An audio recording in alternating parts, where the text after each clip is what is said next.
मित्रों नमस्कार। स्वर्गकथा चैनल पर आपका एक बार फिर से स्वागत है। आज हम एक ऐसी कथा कहेंगे। वो कथा एक राजा की है। वो राजा कैसे सन्यासी बन गया, ये एक बहुत सोचने का प्रश्न है। वो राजा और कोई नहीं, गोपीचंद भर्तृहरि थे, जो एक महान संस्कृत कवि थे। संस्कृत साहित्य के इतिहास में उन्हें एक नीति कारक के रूप में भी जाना गया है। इन्होंने 3 पुस्तकें लिखी, नीति के ऊपर, श्रृंगार के ऊपर और वैराग्य के ऊपर, और हर पुस्तक में 100 श्लोक थे।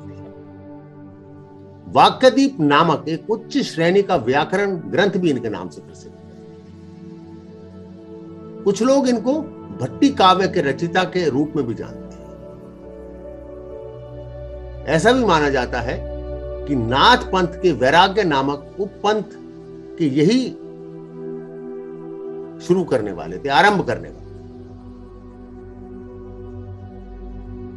चीनी यात्रियों ने तो यहां तक कहा है कि शायद इन्होंने बौद्ध धर्म भी ग्रहण कर लिया। तो अनेक कथाएं प्रचलित हैं इनके विषय में। इससे पहले हम इनकी कथा आरंभ करें, एक बार मैं फिर से आपसे निवेदन कर दूं कि स्वरकथा चैनल को सब्सक्राइब करें, ताकि अधिक से अधिक लोग भारतीय संस्कृति के विषय में जान सकें। और हां, कमेंट्स बॉक्स भी खुला हुआ है, उसमें आप अपने कमेंट्स जरूर लिखिए, ताकि हम लोग भी जान सकें कि YouTube पर होने वाले हमारे जितने भी कार्यक्रम हैं वो आपको कैसे लग रहे हैं और उनको हम कैसे और बेहतर बना सकते हैं। वो हमारे लिए मार्गदर्शन का काम भी करें। तो आरंभ करते हैं भर्तृहरि की कथा। वैसे तो भर्तृहरि के विषय में अनेक लोक कथाएं प्रचलित हैं, परंतु 2 लोक कथा सबसे अधिक मानी जाती हैं। इनका जन्म 6वीं शताब्दी में हुआ था।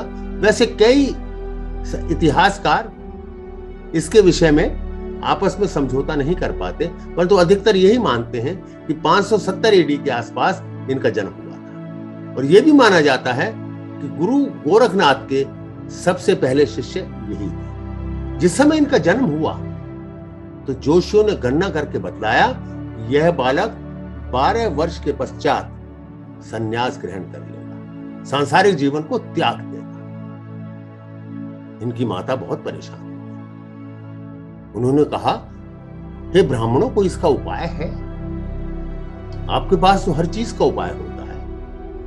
तो ब्राह्मणों ने कहा, हे राजमाता, नियति को कोई नहीं टाल सकता, नियति तो होकर ही रहेगी। राजा भर्तृहरि उज्जैन के बहुत बड़े प्रतापी राजा बने, परंतु वो अत्यंत विलासी भी थे।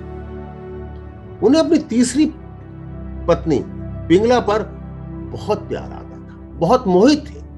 उसकी कोई भी बात वो कभी टालते नहीं थे और उस पर अत्यंत विश्वास भी करते थे। ऐसा भी कहा जाता है कि उन्हीं के कारण उन्होंने अपने छोटे भाई विक्रमादित्य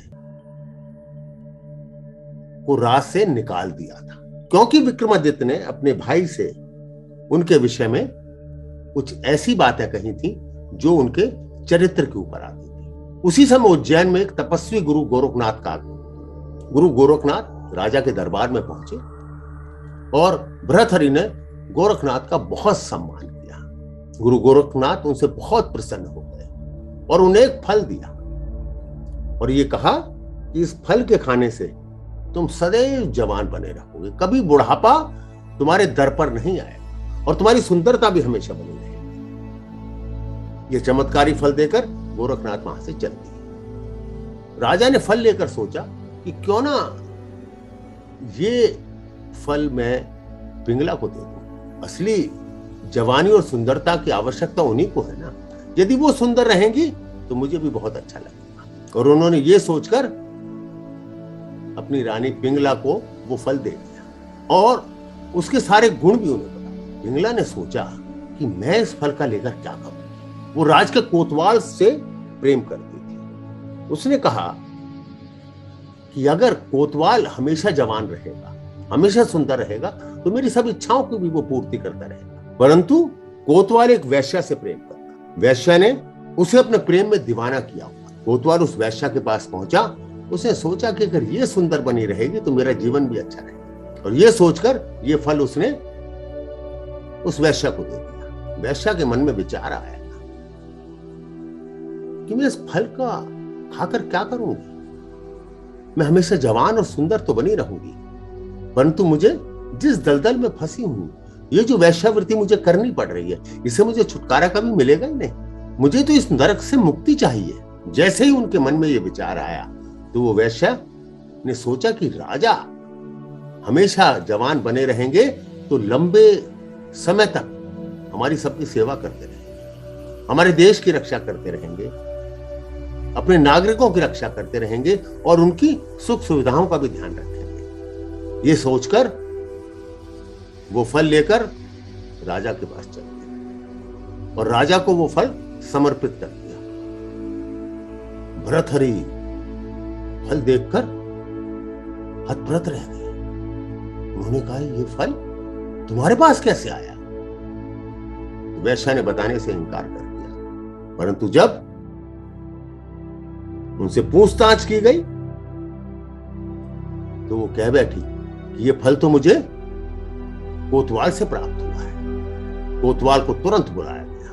कोतवाल ने भी कुछ कहने से मना कर दिया। राजा भर्तहरि ने खुद पूछताछ की और कहा कि मुझे तुरंत बताओ ये फल तुम्हें किसने दिया।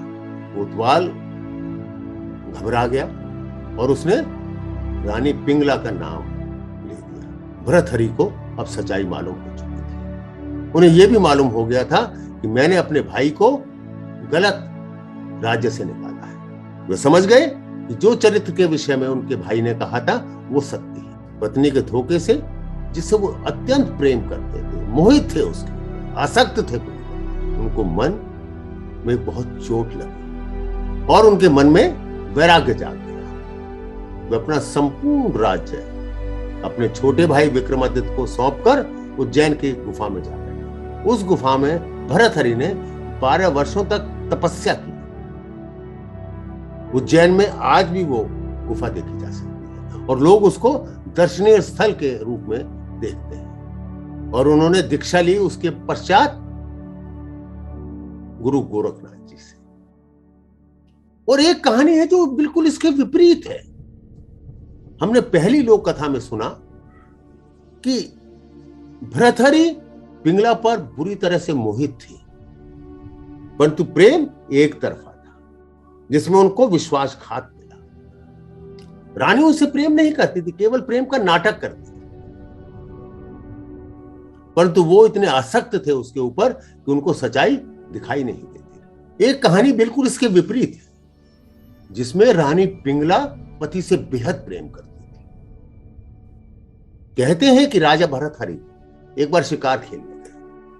उन्होंने एक विचित्र घटना देखी। वहां पर उन्होंने देखा कि एक युवक की मृत्यु हो गई है और उसको चिता में लिटा दिया गया है और अग्नि जला दी गई है। तभी उनकी पत्नी वहां आई और वो अपने पति के शैया में कूद गई और अपने प्राण त्याग दिए।